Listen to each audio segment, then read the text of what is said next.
Welcome दोस्तों, आप देख रहे हैं एमएस इकबाल टीवी चैनल। अगर आपने अभी तक हमारा चैनल सब्सक्राइब नहीं किया तो अभी सब्सक्राइब करें और बेल आइकॉन को क्लिक करके हमारी लेटेस्ट वीडियोस के बारे में अपडेट जानें। बिस्मिल्लाहिर्रहमानिर्रहीम। दोस्तों मैं एमएस इकबाल, ये अपना डेरा वा जी। सुबह सुबह का माहौल आ कि सोहना माहौल बनया होया, हरियाली, मकई खड़ी सामने, झोना जिन्हों आप धान कहने। सुबह सुबह सूरज निकलना मंजर वेखो चक देहात अल्लाह ताला का किड्डा सोहना नज़ारा, सुभान अल्लाह। अपने जानवर खड़े ने,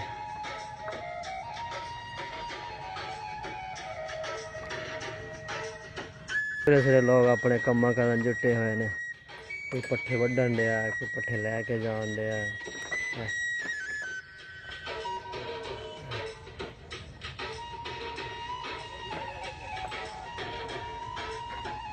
जानवरों वास्ते चारा लैके जान दिया ने जी।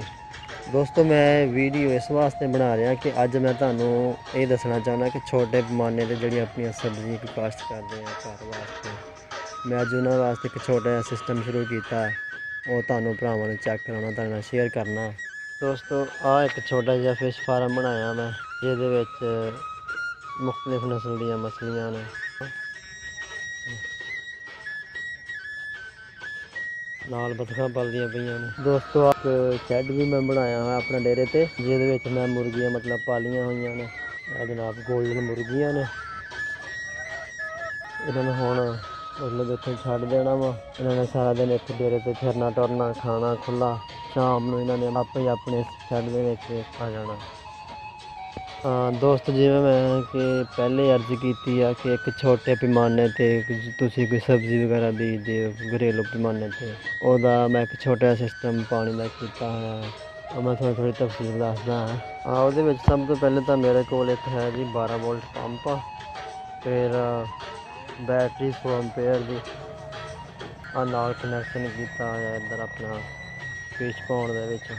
अच्छा, इस बैटरी नू करंट फुल रखने वास्ते, चार्ज करने वास्ते, ताकि पंप नू फुल एम्पेयर मिलन, ਉਹਦੇ वास्ते मैं 2 प्लेटां का अरेंजमेंट किया होया, ਜਿਹੜੀਆਂ कि मतलब इधर कनैक्शन जान दिया बैटरी दे विच।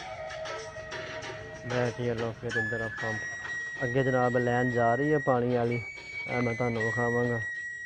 ए जनाब मकई बीजी मैं थोड़ी जी जा रही जी पैप लैन, एक पैप लैन जनाब जा रही है। एक फुहारा सिस्टम है, ये जिस टाइम उतों पंप इत्थे आउंदा पानी इहदा, ये प्रैशर जिस टाइम इहदा हुंदा वा, ये आटोमैटिक फिर घुमदा नाल। फुहारे दा जिहड़ी रेंज आ 10 तो 15 फुट आ। ये डिपेंड करदा तुहाडे पिछे पंप दे प्रैशर ते। पंप दा प्रैशर जिन्ना ज़्यादा होगा, इहदा गो रेंज फुहारे दी उन्नी ज़्यादा होगी। ये तुहानू ला के भी दिखाउने आ, आओ हुण इहनू चैक करदे आ। लो दोस्तों हुण आपां पंप लग्गे चलाउण, चैक करदे आ भी पानी दा की सिस्टम आ, की उत्थे फुहारे ते असर पैंदा। आ जाओ हुण चैक करदे आपां इहनू। लो जी दोस्तों फुहारा गया चल, और वेखो अगर इसनू आपां थोड़ा जिहा जूम करिए तो देखो चलाओ होने दे लागे चलते हैं। चलन दिया जी फुहारा।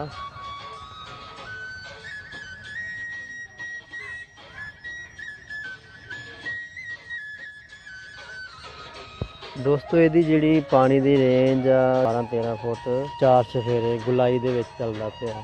मैं समझदा कि अगर छोटे पैमाने ते जिवें पानी की कमी है, बहुत अच्छा तरीका वा। तुसीं अगर कनाल 2 कनाल या बिलफर्ज 4 कनाल भी सब्जी लाउंदे हो, इस तरह की छोटी मोटी फसल लाउंदे हो, इहनू पानी खराब करेगा इसनू।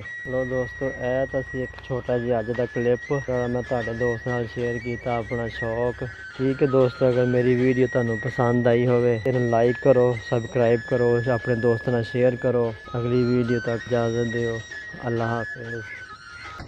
मज़ीद ऐसी ही वीडियोस को देखने के लिए हमारे चैनल को सब्सक्राइब जरूर करें और बराह करम वीडियो को लाइक और शेयर भी करें और कमेंट में अपनी राय का इजहार भी करें। फिर मिलेंगे एक नई वीडियो के साथ। अल्लाह हम सब का हामी और नासिर हो।